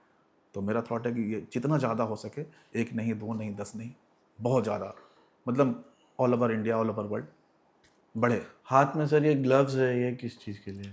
ये 2021 में बच्चे के साथ बैठ कर के पटाखा फोड़ रहा था मैं दीपावली में तो जैसे वो अनार बम होता है ना, फुलझड़ी, ऐसे कैंडल से जला रहा था, वो ब्लास्ट हो गया। ब्लास्ट होने के कारण उस समय हाथ जला, तो 2-3 महीना रेस्ट पे गया। उस समय थोड़ा पेशेंट का रेशियो और बेटिंग ज़्यादा हो गया। 3-4 महीना बिल्कुल काम ही नहीं किया मैंने। इंजॉयमेंट के लिए एक तो स्पिरिचुअलिटी है, भक्ति है, और क्या क्या कर रहे हैं सर आप? पार्ट टाइम में कुछ बैठ कर के लोगों के साथ, अपने रिलेटिवों के साथ, रिलेटिव जैसे बहन हो गए, भाई हो गए, वाइफ हो गए, बच्चे हो गए, सबके साथ घूम लेना, कभी आउटिंग, कभी इधर उधर घूमना बस। बाहर दूर दूर कहीं इंडिया के बाहर गए हाँ, घूमने? लंदन वगैरह, कभी दुबई, कभी इधर। इसके अलावा सर और यूट्यूब वगैरह देखना या ऑनलाइन कंटेंट क्या देखना पसंद करते हैं? मैं बता दूँ थोड़ा ज़्यादा वो रिफ्रेशमेंट के लिए, कभी ऐसा कुछ होता है तो हम लोग सारे फैमिली मूवी के लिए निकल जाते हैं, मूवी देखते हैं मूवी देख के आते हैं। यूट्यूब देखते हैं सर? यूट्यूब भी देखते हैं, लेकिन वो थोड़ा गाना वाना जो अपना भोजपुर से है, भोजपुरी सुन लेते हैं। हाँ, कि कौन पसंद है? भोजपुरी तो सर लाजवाब है। वो अपने क्षेत्र से है तो मुझे वो अच्छा लगता है और मैं सुनता हूँ। काफ़ी लोग कहते हैं मुझे, कह रहे यार क्या भोजपुरी सुनते हो। बोला कि आप सुनना क्यों नहीं है, क्योंकि अपने क्षेत्र से हैं यार। अरे अच्छा गाना है सर, बवाल मच रहा है पूरे दुनिया में, हीरोइन हो गया, लॉलीपॉप हो गया। देखिए सब चीज़ है ना। देखिए अब बात है कि आप चाहते क्या है, आप अच्छा चाहते हैं या बुरा चाहते हैं, है कि नहीं? आप क्या देखना पसंद करते हैं? भोजपुरी गाना को डिफेम किया जाने लगा, ठीक है, लेकिन हम देख रहे हैं लास्ट 3-4 साल से बेहतरीन गाने बन रहे हैं। आपके मुंह पे चढ़ेगा तो उतरेगा नहीं। टॉप पे जा रहा है सर, ठीक है। बॉलीवुड को बीट कर रहा है। खेसारी लाल का ठीक है हुआ, या कई सारा गाना है, बहुत अच्छा गाना अभी है। सर ये भोजपुरी के रिकॉर्ड बनना आपका, ये कौन जो आपके रितेश पांडे का जो है, हाँ हेलो कौन, हाँ, हेलो कौन, हम बिलियन में गया, बिलियन में। ट्रेंडिंग पे रहता है जब भोजपुरी, तो बाकी गानों का हालत टाइट हो जाता है उसको ट्रेंडिंग से उतारने में, क्योंकि आबादी भी है, म्यूजिक भी है, मस्ती भी है। किसको सुन रहे सर, आरा से? तब तो पवन सिंह फैन होंगे आप, पवन आर्मी का हिस्सा होंगे। सुनते भी हैं। और पवन सिंह जो देखा जाए तो हमारे बैचमेट ही थे, क्षत्रिया स्कूल में जब थे तो। अच्छा, 9th में थे। पावर एजे से शुरू होला। नहीं ये सब है, और भी लग हैं। देखिए हम तो पटना के सर, लेकिन खूब भोजपुरी सुनते हैं, खूब एंजॉय करते हैं, और हमको एक्चुअली किक जो आप एनर्जाइज होते हैं, हम तो भोजपुरी गाना से ही होते हैं, हिंदी से तो नहीं हो पाते हैं। हम देखेंगे बिहार में शादी हो, भोजपुरी नहीं बजे तो शादी है। तब अच्छे से अच्छा डिसेंट वेडिंग में भी अब भोजपुरी बजता है। और लॉलीपॉप को तो हम लोग पेटेंट करवा लिए हैं कि भाई यूएस में शादी हो या दिल्ली में, वो तो बाजार के पता लगेगा कि हाँ बिहारी का शादी है। नहीं। तो सर खेसारी लाल आए आपके यहाँ इलाज करवाने? हाँ, वो भी देखिए जो भी हो, बहुत मस्त आदमी है, बहुत लाजवाब, एकदम मस्त फन लविंग। हम उनसे पहली बार मिले थे, हम बोले यार बिहेवियर बहुत अच्छा है, मतलब कहीं भी घुल जाते हैं एकदम डेफिनेटली, कोई भी माहौल हो एडजस्ट हो हाँ। जाते हैं। तो कैसा हुआ उनका, क्या दिक्कत थी, क्या ट्रीटमेंट हुआ? तो फर्स्ट टाइम मिले तो पहले तो उनको लगा कि ये भी कैसे कुछ हो सकता है क्या। उनको था कि चलो हाथ बात फिंगर विंगर हो इतना सकता है। लचकीला बॉडी है उनका। जब सारा बॉडी हुआ तो कह रहे कि आप सुने होंगे वीडियो बाइट में, सुनिएगा हाँ। यूट्यूब पे बोल रहे हैं कि अपने करियर में इतना हड्डी नहीं मेरा कभी बोला है। अब तो डॉक्टर हैं, जादूगर हैं। हाँ फिर अपने मम्मी के लिए भी बात किए थे, मम्मी से अभी मिले नहीं, हाँ। लेकिन वो टाइम टू टाइम मुंबई में भी मिलते रहते हैं, पटना में मिलते रहते हैं, वो अक्सर मिलते रहते हैं, एकदम फैमिली टाइप के हैं, अक्सर बात भी होते रहती है। कुमार शानू भी आए, उनको क्या हाँ, समस्या कुमार थी? शानू जी, मेरी उनसे मुलाकात दुबई में हुई। हाँ। तो उनको थोड़े बहुत प्रॉब्लम आ रही थी, नेक पेन का, बैक पेन का। मैंने उनको देखा और ट्रीटमेंट किया, काफ़ी ठीक। अब तो वो भी, उनके थ्रू भी बहुत सारे पेशेंट्स आने लगे हैं, क्योंकि उनको रिजल्ट काफ़ी, एक सेशन में काफ़ी अच्छा लगा, और भी वो आने वाले हैं। कभी ट्रीटमेंट के दौरान कुछ ऐसा भी हुआ मिसहैप, जैसे किसी का गलत ट्रीटमेंट? अभी तक मोर देन 50,000 का एक्सपीरियंस, लेकिन किसी का गलत ट्रीटमेंट हुआ। एक बार मुझे ऐसा फील हुआ कि गलत हुआ, हाँ। लेकिन वो गलत नहीं हुआ था, सही हुआ था। हुआ क्या था कि थाने में आज से 2021-20 में मैं थाने, मुंबई के थाने डिस्ट्रिक्ट है, वहाँ एक पेशेंट आया था। 15 साल से हिप उसका लॉक था, मूवमेंट बिल्कुल नहीं था। बातें करते करते मैं बाथरूम में चला गया, मुझे गौर नहीं कर पाया कि इसका हिप लॉक है।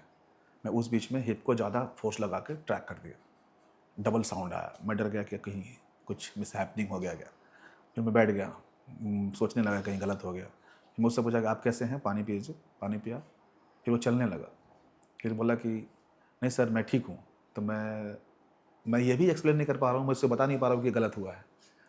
फिर मुझे अभी लग रहा है कि मैं उससे कैसे बोलूँ, लेकिन फिर भी वो इंसान चलते चलते फिर उसको बोला कि नहीं सर, 15 साल बाद मेरा पैर फ्री हुआ, मैं तो चलूँगा। फिर भी मुझे लगा कि अभी शायद हो सकता है दर्द बाद में बढ़े, कि तो उससे उसका पर्सनल नंबर लिए, 4 घंटा बाद भी फ़ोन किए, कैसे हैं आप? अरे सर जो काम 15 साल में नहीं हुआ आप 1 दिन में कर दिया, आप भगवान है, ये हैं वो हैं।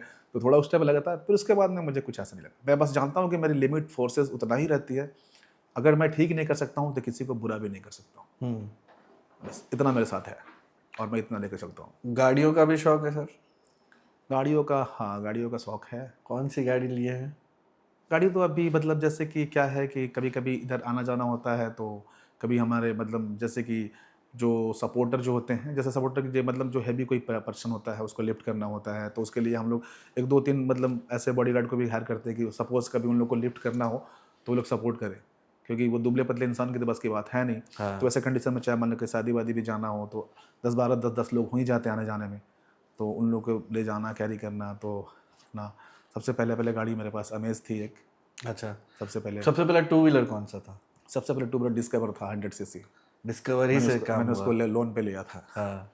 और अब कौन सी गाड़ी है सर सबसे बढ़िया वाली? अब मेरे पास बाइक आपका ये क्या कहते हैं, बाइक तो बुलेट भी है, हाँ। और हार्ले डेविडसन भी है, वाह। और उसके बाद 4 व्हीलर में फॉर्च्यूनर, स्कॉर्पियो। गजब। थोड़ा सा आना जाना होता है इधर उधर, तो उसके लिए सही है कैंप सर। वैम्प करना होता है ना कभी। मान लो आगे कि- कौन सा सोच रहे हैं? ठीक है सर, हमको पता है। अरे यार, आदमी पैसा कमाएगा, गाड़ी नहीं खरीदेगा। ठीक है, जरूरत तो है ही। जब आदमी वैसा बनता है तो उसको जरूरत भी होता है, और सोसाइटी सर हमारा ऐसा है कि वो आपको गाड़ी से जज करता है। रजनीकांत कितना कमा रहे हैं, फॉर्च्यूनर नहीं है तो फिर पता कैसे चलेगा। वो सब तो अलग बात है कि जरूरत के साथ भी जोड़ना एक सोसाइटी का बैरियर है सर, मजबूरी है, शौक है, जो कहिए। अब हम लोग को जज किया जाता है हमारी गाड़ी से। खैर, आगे कौन सा प्लान कर रहे हैं सर? आगे अभी तो वैसा कुछ हुआ नहीं है, लेकिन एक सोचते होंगे ना कि अब एक गाड़ी ये वाली हो जाए। अब ऐसा देखा जाए तो डिफेंडर का शौक है कि क्या होता है अब आगे। डिफेंडर, हम कल ही ना रोशन आनंद सर का इंटरव्यू कर रहे थे। हाँ तो जो फॉर्च्यूनर कल्चर के लोग हैं ना, उनका अगला टारगेट डिफेंडर ही है। क्योंकि अभी आप देखिए कुछ दिन पहले में बहुत डिफेंडर पटना में भी परचेज हुआ है, आरा में भी एक खरीदाया है। तो डिफेंडर का क्रेज बहुत तेजी से बढ़ रहा है। तो साहबी मजबूती को भी लोग देख कर देखता है, सेफ्टी को भी देखता है। तो पटना में घर बनाए सर, फ्लैट वगैरह कुछ लिए? हाँ, पटना में एक घर बना, हाँ बेउर में ही, हाँ जहाँ मैं पढ़ता था, जहाँ मेरा क्लिनिक था, वहाँ पे रहने के लिए एक अपना रेसिडेंस भी बना लिए। हाँ। अभी क्लिनिक उसी में चल रहा है? नहीं, अभी तो क्लिनिक रेंट पे है। रेंट पे ही है। घर बनाने वाली की क्या स्टोरी है सर? जो आपके घर में अर्धांगिनी है, जो आपके 16 से 7 है जब आप जीरो थे, और अब जो आपके साथ है जब आप हीरो हैं, देखिए क्या बोलती है भाभी जी? उनका बहुत बड़ा योगदान है हमारे लाइफ में। सही बात है। मैं उन दिनों को 6,000 में कोई आपके साथ रह लिया सर? मैं उन उस दिनों और कोई बहुत पहले की बात नहीं, 19 का ही बात है। हाँ 19 के बाद 18-19, चलिए उससे पहले 16 से बताता हूँ, 19। हमारी लव मैरिज हुई थी। हाँ, अच्छा, लव मैरिज। 2006 से ही हम दोनों एक दूसरे अंदर जाती है या सो जाती है? नहीं, सो जाती है। सो जाती है। हाँ, उसमें क्या था कि मतलब 2006 से ही हम लोग एक दूसरे को जानते थे, अच्छा, और उन्हीं का देन है कि आज हम यहाँ तक पहुंचे हैं। 2006 से? 2006 से। आपका बर्थ ईयर कौन सा है? मेरा बर्थ ईयर आपका 92 है। 92 है। तब तो बहुत यंग है सर आप। तो मतलब चलिए 6 से शुरू हुआ। हाँ, 6 से शुरू हुआ, तो उसके बीच में बहुत सारी कंडीशनें आई कि ऐसे नहीं, मतलब मैरिज वैसे भी हमारे बिहार में तो होता नहीं है। नहीं, मतलब अगर कास्ट सही है तो फिर लड़का लायक का नहीं है, लड़का लायक का है तो फिर जाति का नहीं है, मतलब नहीं करने का 100 उपाय। नहीं करना है तो 100 बहाने, करना है तो कोई बहाने। लेकिन फिर भी मतलब उनका बहुत बड़ा योगदान रहा अपने फैमिली को कन्विंस करने में। मैं भी बोला था कि मैं एक दिन अच्छा करूँगा, मुझे मौका दीजिए, मैं कभी प्रॉब्लम नहीं होने दूंगा, आपकी जो बेटी है, बहन है, जो भी हो। तो फिर लेकिन वैसे कंडीशन मुझे याद है आज भी, जब 2006 में मैं बताता हूँ, 6, 7, 8 में वो भी पटना आई थी पढ़ने के लिए, मैं भी आया था। तो 2006 के बाद 8 में हम लोग पहली बार मिले थे। 2 साल तक बस बात ही करते थे। तो उस समय हम देखते थे कि जब हमारे पास जब पैसे नहीं होते थे तो उसे कंडीशन में हम लोग कैसे घूमते थे, कहीं बोरिंग रोड पैदल घूमना, ये सब जाना। अब वो सब एरिया जाते तो लगता है कि अरे भाई ये तो एरिया पहले हम लोग घूमते थे। कभी कभी टाइम निकलता है तो हम वो रोटी रेस्टोरेंट में जाते हैं, चलो वहाँ जाकर खा करके आते हैं। अभी भी एक मंदिरी में एक चाट की दुकान था, वहाँ भी जाते हैं, चलो यहाँ पे हम लोग चाट खाते थे पहले। तो ये सब रहा, ये सब सारा सफ़र रहा है। और वो काफ़ी मतलब वैसे कंडीशन में साथ नहीं छोड़ी जब मेरे पास कुछ नहीं था, और आज भी मेरे साथ हैं। तो जो मैंने सपना देखा था पूरा किया कि अगर मेरे पास गाड़ी हो तो बैठने वाली यही हो, घर हो तो रहने वाली यही हो, बच्चे हो तो उसके मम्मी यही डिस्कवर पे घूमी, फॉर्च्यूनर पे भी वही घूमे। तो मतलब ये सब कुछ मतलब अच्छा रहा उनका योगदान, और आज भी सपोर्ट उनका ऐसा रहता है कि तो शादी कैसे सर तय हुआ, सब कुछ कैसे हुआ, प्रोग्रेस? पहले तो मेरे घर वाले भी, उनके घर वाले भी लव मैरिज के लिए तैयार नहीं हो रहे थे। नहीं होगा, ऐसे नहीं वैसे नहीं, उनकी तरफ से भी बहुत था, क्योंकि उनके कंपेरिजन में मेरी थोड़ी सी जो मतलब जो हिस्ट्री थी, फैमिली बैकग्राउंड उस लायक नहीं था, क्योंकि उधर के सारे लोग जॉब होल्डर थे, हमारे ऐसे कुछ थे नहीं। हमारे फादर जो थे ऐसे ही नॉर्मल से किसान थे, और वो देखा जाए तो एक राजमिस्त्री से अपना काम स्टार्ट किए थे। जब मुझे पढ़ा रहे थे तो उस समय लेबर और राजमिस्त्री के काम करते थे, छोटे मोटे मतलब खेत वाले 2-4-10 कट्ठा ऐसे कुछ खेती करते थे। तो बहुत मतलब कंडीशन नहीं था, मतलब कि हम एक्सपेक्ट नहीं कर सकते थे कि मतलब शादी ऐसा कुछ हो जाएगा। लेकिन फिर भी मतलब एक था कि मैं कुछ करूँगा, अच्छा करूँगा। लेकिन इसमें उनका सपोर्ट बहुत रहा अपने फैमिली को कन्विंस करने में। एट लास्ट शादी हुआ भी। शादी के पहले जो सब लोग मुझे उस नज़र से देखते थे कि नहीं कुछ करेगा, आज वो सब लोग खुश हैं कि नहीं भाई चलो ऐसा कुछ है। तो ये सब सारा चला है। भाभी जी अभी होम मेकर हैं, उससे ज़्यादा भी आपके बिजनेस में? नहीं, वो तो डाइटिशियन है, लेकिन डाइटिशियन है। हाँ, लेकिन अभी बच्चे छोटे हैं, तो मैं बोला कि बच्चे पे ध्यान दीजिए, फिर उसके बाद कर लेंगे। तभी बच्चे को खड़ी कर रही है। तो ये जो 16 के बाद का दौर जो शुरू हुआ स्ट्रगल का, क्योंकि शादी हो जाने के बाद प्रेशर एक अलग लेवल का होता है, आप बता रहे थे। उसके बाद शादी हुई 16 में, 17, तो 2018 में आपका 7 जनवरी का मेरी बेटी पैदा हुई, जिसको हम प्यार से झुनकी बोलते हैं।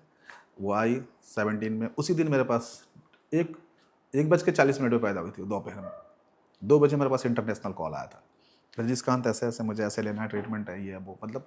तो फर्स्ट क्लाइंट मेरा जो आया था वो मेरे बेटी के बर्थडे के 4 या 5 दिन बाद।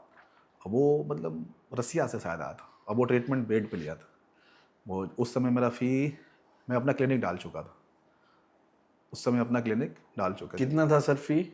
उस समय 4000 से मैं स्टार्ट किया था। 4000 स्टार्टिंग 4000 से किया। स्टार्टिंग अच्छा रहा हाँ, मतलब, क्योंकि मतलब 4000 4000 से स्टार्ट किया था। हाँ, होम कॉल उससे पहले मैं जाता था जो 300, जब पढ़ाई में था, जब पढ़ता था फर्स्ट ईयर में, तो उस समय 100 150 ऐसे होम कॉल का चार्जेस। एक घर में 2-3 कॉल पेशेंट मिल जाते थे, एक दिन का 500 1000, मतलब बहुत ज़्यादा हो जाता था। लेकिन दुबई तक बातें कैसे पहुंची? आप तो कर रहे थे, अभी तो इंडिया में आपके वीडियोस भी देखे जा रहे हैं, इंडिया में आप लोग जान रहे हैं। बिहार भी बहुत प्राउड है कि एक आरा और पटना बिहार से निकला एक ऐसा व्यक्ति है जो पूरे देश में इस तरह की तरीके से इलाज कर रहा है। तो सर दुबई तक बात कैसे पहुंची, इंटरनेशनल कैसे हो गए? जैसे कि उन लोग का एक संस्था होता है वर्ल्ड बुक ऑफ रिकॉर्ड वाला और एशिया बुक ऑफ रिकॉर्ड वाला, तो लोग काफ़ी टाइम से मेरे टच में आ रहे थे, लेकिन कम्युनिकेशन नहीं हो पा रहा था, क्योंकि हमारा जो नेट पे दिया हुआ नंबर था उस पर बहुत सारे लोग को नंबर नहीं, मतलब पेशेंट है तो वेट कर सकता है, 10 कॉल 20 कॉल लगा सकता है। अब किसी को अगर मान लें कुछ देना है तो वो ज़्यादा तो कोशिश करेगा नहीं। तो इस बीच में जैसे कि जब मेरी ये निखिल मर्चेंट साहब की जो ट्रीटमेंट हुई, तो उनका जो पर्सनल असिस्टेंट था, उनका नाम मुझे आज भी याद है, राघवेंद्र कुलकर्णी जी करके हैं, गुजरात के। तो उन्होंने मुझे बताया कि आप ऐसे ऐसे काम कर रहे हैं, आपको कभी किसी ने कॉल नहीं किया? बोला कि नहीं। तो फिर वो शायद मेरा प्रोफाइल शेयर किए कि इनको जानते हो? करे सर मैं तो इनको 2 साल से ट्राई कर रहा हूँ बात करने के लिए, बात नहीं हो पा रहा है मुझे इनको ये देना है। तो ये बोला कि आप लेना चाहेंगे? तो मैं बोला कि भाई अब इससे बड़ी चीज़ और क्या हो सकती है। तो किस बात का वो अवार्ड था, क्या रिकॉर्ड था? वो रिकॉर्ड था, मतलब बिना हार्म पहुंचाए इतने पेशेंट को, सफल पेशेंट, मतलब अच्छे रिजल्ट देते हुए पेशेंट देखने का, कायरोप्रैक्टिक के मतलब अल्टरनेटिव मेडिसिन के थ्रू, विदाउट किसी सर्जरी, विदाउट किसी मेडिसिन के थ्रू, इतने मतलब पेशेंट का रेशियो जो देखे थे सारे पेशेंट को, वो लोगों ने पूरा पूरा इन्फॉर्मेशन लिया, पूरा डिटेल्स। उसके एक बाद तो वर्ल्ड रिकॉर्ड ये भी हो सकता है सर कि इंसान के शरीर में इतनी बार हड्डियां बजा देने का भी वो होगी रिकॉर्ड सर, वो होगी sir Guinness book of world record. तो गिनीज बुक अलग है, तो उसमें आप अप्लाई किए थे? उसमें अप्लाई किया नहीं, लेकिन उसमें 1-2 लोग हैं जो मेरे लिए बात कर रहे हैं। उसमें जैसे ऐसा है कि आप कितने कम समय में कितने लोगों को एक साथ एडजस्ट कर सकते हैं। अच्छा। तो अभी तक में आप देखे होंगे, सिंपल से कायरोप्रैक्टर जो है नेक में 3 to 4 क्रैक्स निकाल सकते हैं, लेकिन मैं एक नेक में मोर देन 15 क्रैक्स निकाल सकता हूँ। तो ये सब सारी चीज़ों जब वो ऑन कैमरा ऑन टीम के साथ होता है, तो अभी मेरा गया है वहाँ पे, अगर वो एक्सेप्ट होता है तो वो भी होगा। अभी हमारे ऑडियंस को आपके स्लॉट के लिए कैसे अप्लाई करना पड़ता है? हमारा टोल फ्री नंबर भी है, व्हाट्सअप नंबर भी है, जो ऑलरेडी यूट्यूब इंस्टा पे, मेरा इंस्टा के बायो में दिया हुआ है नंबर। तो उस नंबर पे वो लोग मैसेज करते हैं, उसके थ्रू फिर रिप्लाई आता है, फिर अपॉइंटमेंट बुक करते हैं, फिर जाते हैं। और अभी बेउर में ही हो रहा है? बेउर में हो रहा है, मुंबई में है, हैदराबाद में है, और दुबई लंदन में होने वाला है। ये ट्रेनिंग जो आप अभी स्टार्ट कर रहे हैं और ज़्यादा लोगों की, इसके लिए कुछ इंस्टीट्यूट कॉलेज जैसा भी प्लान कर रहे हैं क्या? इसके लिए प्लान अभी तो कॉलेज नहीं, इंस्टीट्यूट प्लान तो अभी होगा इन फ्यूचर, लेकिन अभी फिलहाल मैं सोच रहा हूँ कि अभी मैं जितना कर सकता हूँ खुद से सेल्फ मैं कर रहा हूँ। इसके फिर आगे अगर गवर्नमेंट का सपोर्ट रहा तो हम लोग अच्छा करेंगे, और एक ग्रुप में बच्चों को सिखाएंगे जो कि ये ट्रीटमेंट गांव-गांव तक पहुंचेगा। कैसे गवर्नमेंट कैसे हेल्प कर सकती है आपको? गवर्नमेंट हेल्प ऐसा कर सकती है कि जैसे मान लें कि अपना इंडिया इतना बड़ा है, हाँ। लेकिन कायरोप्रैक्टिक का कोई कोर्स नहीं है। अब इसके लिए इसके क्राइटेरिया क्या क्या है, कैसे है, इस पर गवर्नमेंट जैसे और भी बहुत सारे कोर्सेज जो मान लें, फिजियोथेरेपी भी तो पहले नहीं था इंडिया में, एक्यूप्रेशर, एक्यूपंक्चर जो भी हो, सब कहीं ना कहीं से तो आया है। तो उस तरीके से अगर इसको भी लॉन्च किया जाए तो अभी श्री श्री रविशंकर जी महाराज का ऑस्टियोपैथी कॉलेज स्टार्ट हो चुका है ये उड़ीसा में, कटक में। तो वैसे अगर इसका भी अगर हो तो ज़्यादा अच्छा है, क्योंकि सब लोग की बस की बात नहीं होती है बाहर आउट ऑफ कंट्री जाना पढ़ना।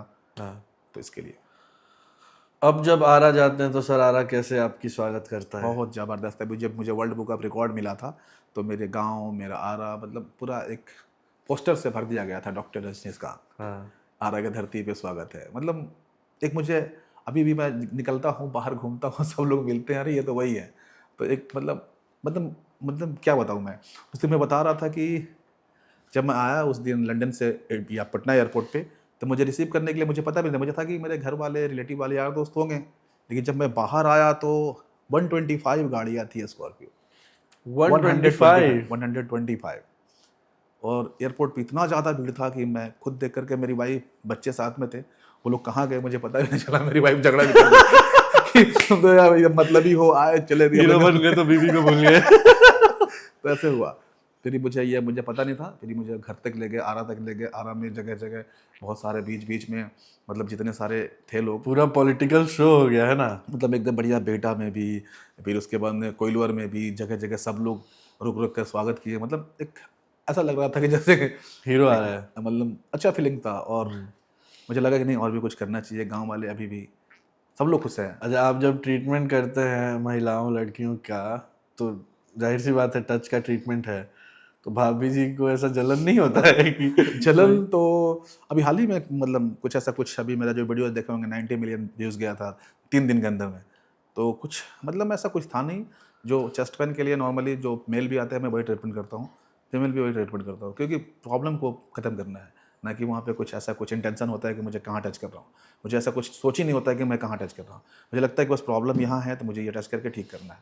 लेकिन उनका मैसेज आया कि कुछ ऐसा कुछ ज़्यादा नहीं हो रहा आजकल, आजकल ये नहीं होना चाहिए। अब कुछ हम मुझे लग रहा है कि ज़्यादा हो रहा है। तो मैं बोला कि ऐसा कुछ नहीं है, ऐसा ऐसा है ट्रीटमेंट, आप देखो। और देखेंगे तो समझ में आएगा। लेकिन फिर समझी, लेकिन फिर भी एक होता है ना, कोई फीमेल बर्दाश्त थोड़ी करती है लेकिन समझाना पड़ता है टाइम टू टाइम। एक तरह से डॉक्टर का तो धर्म है ना, करना तो पड़ेगा। अब बहुत सारे, अब मेरा तो कुछ नहीं, और भी बहुत सारे गायनी के भी डॉक्टर हैं। हाँ जो जो भी जितने सारे सर्जन हैं। हाँ। हाँ, तो ये सब देखिए, मैं इस कहना चाहूँगा कि हमारे जो इंडिया में है, इंडिया हो वर्ल्ड हो कहीं भी हो, डॉक्टर कोई भी गलत नहीं होते हैं। चाहे वो एलोपैथ हो, होम्योपैथ हो, आयुर्वेद हो, या चाहे अल्टरनेटिव मेडिसिन प्रैक्टिशनर जितने हो। बस बात ये रहा कि डिसाइड आपको करना है। अगर मानते हैं सपोज़ अगर आपको कपड़े लेने हैं तो आप कपड़े की दुकान पे ही जाएंगे, जूते की दुकान पर तो जाएंगे नहीं। अगर आपको कमर में दर्द हो रहा है तो डिसाइड आपको करना है कि मुझे मेडिसिन खाना है, कि सर्जरी कराना है, कि घर पे ठीक होना है, या मुझे देसी नुस्खे कोई आजमाना है, या दादी माँ को कोई नुस्खा आजमाना है, या मुझे जाकर सर्जरी करवाना है, या एक्सरसाइज करवाना है। क्योंकि आप जहाँ जाएंगे, इंडिया है, जहाँ जाएंगे वहाँ सजेशन आपको मिलेगा। ये तो है। कहते हैं ना यहाँ हर कोई डॉक्टर है। हाँ, अच्छा, थोड़ा साइकोलॉजिकल भी होता है क्या सर? कोई बीमारी है, अगर कुछ आप सोच के बैठे हैं तो हो रहा है, या कभी कभी आपको लग रहा है कि अरे हम दवा नहीं खाएं इसलिए दर्द हो रहा है, फिर आपको कोई भी, जैसे एक छोटा स्टोरी सुनाते हैं। मेरे एक दोस्त के दादाजी थे 82 ईयर्स के। अब उनका रात को दवा खत्म हो गया था शायद किसी चीज़ का, तो वो क्या किया ना, जेम्स ब्लू कलर वाला वैसा ही दिखता था दवा की तरह, तो उसके रूम में था, वो खिला दिया, तो दादाजी सुकून से सो गए। ऐसे जगे हुए थे कि तेज यार कुछ करो, मुझे नींद नहीं आ रही ऐसे करके, तो फिर वो सो गए। तो कुछ साइकोलॉजिकल तो इस समय टोटली साइकोलॉजिकल ही है। अगर आप देखा जाए तो मेरे पास पेशेंट जो आते हैं वो तो बस प्रॉब्लम होता है। प्रॉब्लम अगर 20% होता है तो 80% वो साइकोसोमेटिक सिंड्रोम होता है। रीज़न क्या है? सपोज मान लें आपके बैक पेन हो रहा है, नेक पेन हो रहा है, और आप किसी के पास जाते हैं डॉक्टर के पास, दर्द अगर ठीक नहीं होता है तो अभी क्या होता है कि दर्द को लेके सबसे गंदा चीज़ अभी क्या है ना, बैड हैबिट जो है, गूगल बाबा। डायरेक्ट हम लोग गूगल बाबा करते हैं। तो ये नहीं करें तो आप लोग आधा बीमारी वहीं से ख़त्म कर सकते हैं। क्योंकि सिंपल सी बात, गूगल पे वही होता है, वो कोई भगवान का अवतार नहीं है, कोई यूनिवर्स नहीं है कि ऑटोमेटिक देता है। अभी आप अपना एक्सपीरियंस गूगल पे शेयर करेंगे कि आम खा के लोग मर जाता है, तो वो भी मिल जाएगा कि आम खा के लोग मर जाता है। तो वो भी आपके सामने ला के देगा आम खाने के बाद क्या होता है, तो आपका वो भी आर्टिकल ला के देगा कि आम खा के मर जाता है।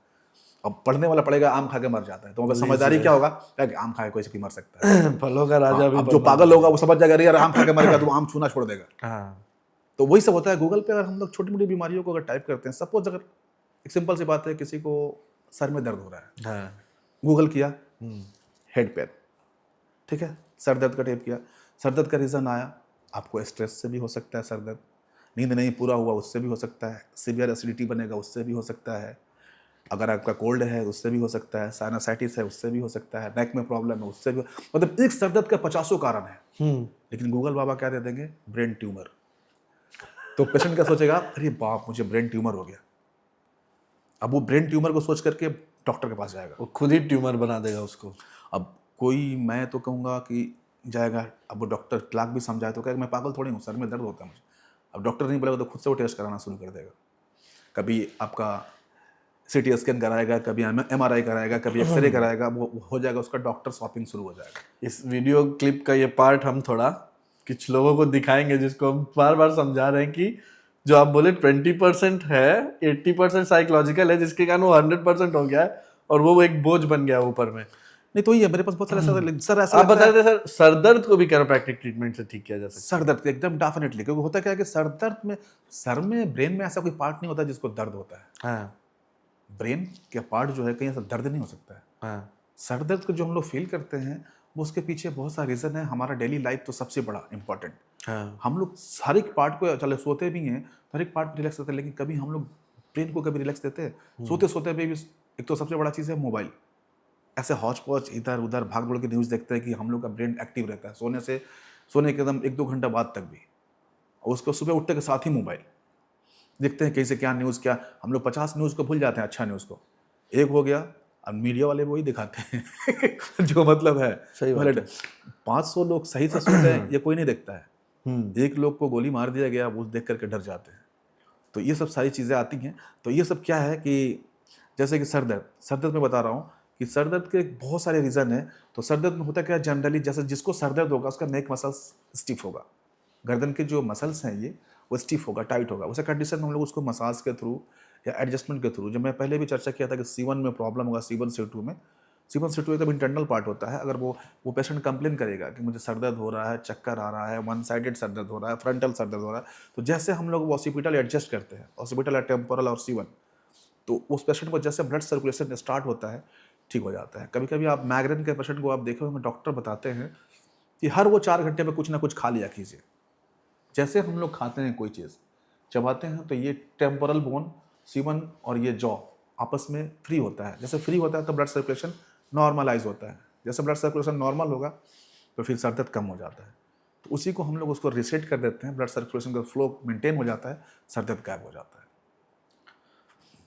वो जो 120 गाड़ियों का काफिला आरा की तरफ चला, वो एक सवाल की तरफ मुझे ले जा रहा है कि डॉक्टर रजनीशकांत पॉलिटिक्स के बारे में क्या सोचते हैं और क्या उनकी कुछ महत्वाकांक्षाएं हैं। देखिए पॉलिटिक्स के बारे में अभी मैंने ऐसा कुछ सोचा नहीं है, क्योंकि मैं सोचता हूँ पॉलिटिक्स में जाकर के भी लोगों को मदद करना है और ऐसे भी मदद करना है। हाँ जब मतलब ऐसे ही अगर गवर्नमेंट हमारा सपोर्ट कर रहा है कि चलो तुम जो करो, चलो तुम अगर कुछ एजुकेशन के मामले में कुछ करना चाहते हो तो हम तुम्हारे साथ हैं, बच्चों को एजुकेशन देना चाहते हो तो मैं तुम्हारे साथ हूँ, तो मुझे और कुछ चाहिए ही नहीं।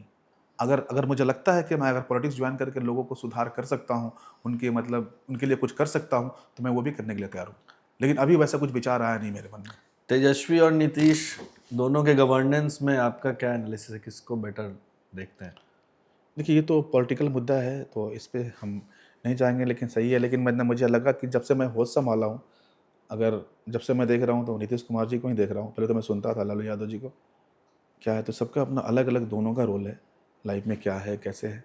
तो अभी के अगर बिहार में देखते हैं तो समय के साथ साथ बिहार में बहुत ज़्यादा डेवलपमेंट भी हुई है, जो कि मुझे थोड़ी बहुत याद है। जब हमारे मोहल्ले में लाइन आता था गांव में तो हम लोग जोर से शोर करते थे कि लाइट आया। ऐसा लगता था जैसे कि 24 घंटे में 2-3 घंटा ही लाइट आता था, नहीं तो वो भी नहीं। पहले अब तो ऐसा लगता है कि लालटेन और ये किरोसिन तेल और ये कैंडल का तो ज़माना ही नहीं है, कोई यूज़ ही नहीं करता है। कभी लाइट गया भी तो 10-15 मिनट में। तो वैसे तो मुझे वो सब सारी दिनें याद आती हैं और आज भी मैं देखता हूँ। और आज का लेवल थोड़ा सा मतलब समय के साथ साथ बिहार बहुत ज़्यादा ग्रो किया है। रुकिए। तो कहीं ना कहीं नीतीश कुमार जी को श्रेय जाता है इसका। नीतीश कुमार एनडीए का जो गठबंधन जो सरकार जो बना करके किए हैं तो मतलब बहुत अच्छा श्रेय जाता है। बाकी लालू जी का भी अपना अलग रुतबा था, तेजस्वी जी का अपना अलग है। प्रशांत किशोर एक सोशल चेंज के लिए जन सुराज पद यात्रा कर रहे थे, एक अभियान चला रहे हैं, उसको भी आप नोटिस कर रहे हैं? मैं उनके बारे में सुना, देखा कि ऐसा कुछ उनका कुछ है कि जो एजुकेटेड है वही लोग आना चाहिए और मतलब मैं नहीं चुनूंगा, लोग ही चुनेंगे कि कौन क्या बनेगा। तो ये कॉन्सेप्ट मुझे लगा, लेकिन उसमें भी कहीं ना कहीं तो कुछ तो है ना। अगर मान लीजिए अगर एक डिस्ट्रिक्ट में आप एक एमएलए पद के लिए 5 लोगों को सेलेक्ट कर रहे हैं और 5 में से आप 5 लोग दिल लगा के काम कर रहे हैं, तो 4 लोग तो कन्फ्यूजन में रहेगा ना। तो फिर वो कहीं ना कहीं तो फिर दिक्कत होगा ना, बैकफायर करेगा। क्योंकि वो समाज से ही होंगे ना 5 लोग। हाँ अब 5 आप मान सकते हैं कि किसी को 100% सपोर्ट है, किसी का 80%, किसी का 70, किसी का 50, सपोर्ट तो सबका है ना। हाँ तो वैसे कंडीशन में नहीं, आप ऐसे कंडीशन है कि आप खुद पहले से ही बना दीजिए कि ये होने वाला है। हाँ। अब ऐसे थॉट पे कैसे हो, फिर वो हो जाएगा। फिर बिहार में जिस तरह की पॉलिटिकल महत्वाकांक्षाएं हैं, बहुत पॉइंट का बात बोले सर आप कि अगर 5 जनसुराजी हैं, एक को टिकट मिलता है तो थोड़ी ना 4 उसको सपोर्ट करेगा, 4 कहेगा हम भी निर्दलीय 4 रहेंगे ना। अभी आप देख लीजिए, आप जो भी बहुत सारे लोग अब इस पार्टी में हैं, अभी उनका टिकट नहीं मिला, तुरंत उसी समय इस पार्टी के अगेंस्ट में हो जाता है। हाँ कैसे? ये महत्वाकांक्षा तो है जो कि थोड़ा सा मुश्किल पॉलिटिकल सिचुएशन और पॉलिटिकल सिचुएशन जो है बिहार का अगर देखा जाए तो मुझे लगता है कि टोटली कास्टिज्म है। हाँ। जबकि ऐसा नहीं चाहिए। एक राजा जो होता है हर को लेके चलने वाला है। चाहे कास्टिज्म तो उसको करना ही नहीं चाहिए, चाहे कोई भी राजा हो, चाहे वो बीजेपी हो, आरजेडी हो या जेडीयू हो, कोई भी हो, तो उसको ऐसा करना ही चाहिए। हर एक कास्ट को सम्मान लेके चलना चाहिए और सबके बारे में सोचना चाहिए। चलिए सर, ये चर्चा हमारी काफ़ी सार्थक रही, अच्छी रही। आपके स्टोरी सुन के हम भी बहुत इंस्पायर हुए। उम्मीद है कि हमारे ऑडियंस भी बहुत इंस्पायर हुए होंगे। कोई बात अगर आप बोलना चाहें, कुछ सजेशन देना चाहें तो आपका बहुत स्वागत है। नहीं, मैं बस उन लोगों को ये बताना चाहूँगा कि जो लोग परेशान हैं गर्दन दर्द, कमर दर्द, ये सब सारी चीज़ों से, तो मैं उन लोगों को बताना चाहूँगा कि अगर लॉन्ग टाइम अगर आप मोबाइल यूज़ करते हैं तो आप नेक को बैंड करके नहीं यूज़ करें, थोड़ा उसको 90 डिग्री पे रख करके यूज़ करें तो नेक पेन से बच सकते हैं। और हेवी पिल्लो लेते हैं तो पिल्लो का जो लेंथ है वो कम करें या छोड़ दें तो और ज़्यादा अच्छा है। अगर आप बेड मैट्रेस भी अगर बहुत हैवी गद्दा यूज़ करते हैं तो उसको भी थोड़ा चेंज करें।